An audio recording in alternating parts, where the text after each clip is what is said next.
Hello friends, ഇന്ന് ഞാൻ നിങ്ങൾക്ക് കാണിച്ചു തരാൻ പോകുന്നത് എൻ്റെ ഗ്രാൻഡ് മദറിൻ്റെ ഗാർഡനിലെ കുറച്ച് പൂക്കൾ മാത്രമാണ് കേട്ടോ. എല്ലാ ചെടികളില്ല, കുറച്ച് പൂക്കൾ. അപ്പോൾ ഇതിനെ ഞങ്ങളുടെ നാട്ടിൽ ശവന്നാറി എന്നാണ് പറയുന്നത്. അപ്പോൾ ഈ പൂവിൻ്റെ പേര് എനിക്ക് അറിഞ്ഞുകൂടാ. ഇത് ഏതാണ്ട് ഒരു കാക്ടസ് ചെടി പോലത്തെ ഒരു ചെടിയിലുണ്ടായിട്ടുള്ള പൂവാണ്. ഓൾമോസ്റ്റ് ഇവിടെ ഞാൻ ഒബ്സർവ് ചെയ്തതെന്താണെന്ന് വെച്ചാൽ എല്ലാം റെഡും പിങ്കും ഷെയ്ഡിലാണ് കേട്ടോ. അപ്പം നെക്സ്റ്റ് പൂ എന്ന് പറഞ്ഞു കഴിഞ്ഞാൽ കാക്കപ്പൂ എന്നാണ് നമ്മുടെ നാട്ടിൽ ഇതിനെ പറയുന്നത്. ഇതിൻ്റെ തന്നെ 2 കളേഴ്സ് ഉണ്ടായിരുന്നു, പിങ്ക് ആൻഡ് ബ്ലൂ. പിന്നെ ഇത് നമ്മുടെ നാടൻ തെച്ചിയാണ്, അടിപൊളി ചുവന്ന കളറിലുള്ള തെച്ചിയാണ്.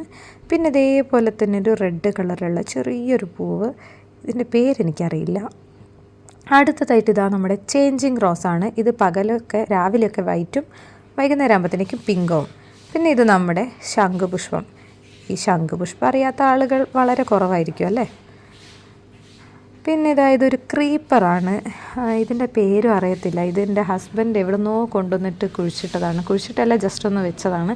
അതിങ്ങനെ പന്തൽ പോലെ പടർന്ന് ഒത്തിരി ഉണ്ട്. നല്ല ബ്യൂട്ടിഫുൾ ആയിട്ടുള്ള യെല്ലോ പൂക്കളാണ് അതിനകത്തുള്ളത്, ചെറിയത്. പിന്നെ ഇത് നമ്മുടെ നാട്ടിലെ ജമന്തി പൂവാണ്. അപ്പം ഞാൻ ഈ വീഡിയോ എടുക്കുന്ന സമയത്ത് മഴയൊക്കെ കഴിഞ്ഞ് നിൽക്കുന്ന സമയമാണ്, അതുകൊണ്ടിട്ട് കുറേയൊക്കെ ഇതളൊക്കെ ഇങ്ങനെ പൊഴിഞ്ഞു പോയിട്ടുണ്ട്. ഒരു യെല്ലോ ഷെയ്ഡിലുള്ള ഫ്ലവറാണ്. പിന്നെ ഇത് നല്ല ഭംഗിയുള്ളൊരു വൈറ്റ് ആൻഡ് പിങ്ക് കോമ്പിനേഷനുള്ളൊരു ഫ്ലവർ. ഇതിൻ്റെ ഒന്നും പേര് എനിക്കറിയത്തില്ല, ചിലതിൻ്റെ ഒന്നും പേര് അമ്മമ്മയ്ക്കും അറിയില്ല. പിന്നെ ഇത് നാടനൊരു ഓർക്കിഡാണ് കേട്ടോ, നല്ല ഭംഗിയുള്ളൊരു കളറാണ്. അപ്പം ഇതിൻ്റെ മുകളിൽ കൂടെയൊക്കെ ഉറുമ്പുകളൊക്കെ പോകുന്നത് കണ്ടില്ലേ, നന്നായിട്ടുണ്ടായിരുന്നു കാണാനായിട്ട്. പിന്നെ ഇതൊരു നാടൻ ചെടിയാണ്, ഇതിൻ്റെ പേരും എനിക്ക് വലിയ പിടുത്തമില്ല. അപ്പം നല്ല ഭംഗിയുള്ളൊരു വെള്ള കളർ പൂവാണ്. മഴയൊക്കെ പെയ്തുകൊണ്ടാണ് കേട്ടോ ഈ മണ്ണൊക്കെ. പിന്നെ ഇത് നമ്മുടെ ചെട്ടി, ഞങ്ങളുടെ നാട്ടിൽ ഇതിനെ ചെട്ടി എന്നാണ് പറയുന്നത്, ചിലർ ജമന്തി എന്നൊക്കെ പറയും തോന്നുന്നു. പിന്നെ ഇതിൻ്റെ പൂവ് കുറച്ച് വെള്ള കളർ പൂവാണെന്നാണ് പറഞ്ഞത്. പൂവിൻ്റെ ഇതളൊക്കെ പൊഴിഞ്ഞു പോയി, പക്ഷെ എന്നാലും ഞാനതൊന്ന് ജസ്റ്റ് എടുത്തിട്ടുണ്ട്. പിന്നെ ഇത് നമ്മുടെ നന്ദ്യാർവട്ടം, നല്ല ഭംഗിയുള്ളൊരു പൂവാണല്ലേ. ഇതൊക്കെ ചിലപ്പം കോമൺ ആയിട്ട് എല്ലായിടത്തും കാണുന്നതാണ്.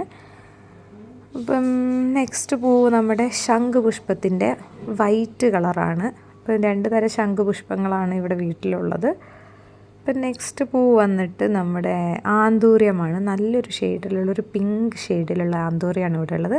ഇത്തരത്തിലുള്ള ഒരുപാട് കളക്ഷൻസ് ഉണ്ട്. അപ്പോൾ പൂക്കൾ വിരിഞ്ഞ് നിൽക്കുന്നത് മാത്രമാണ് കേട്ടോ ഞാൻ എടുത്തിരിക്കുന്നത്.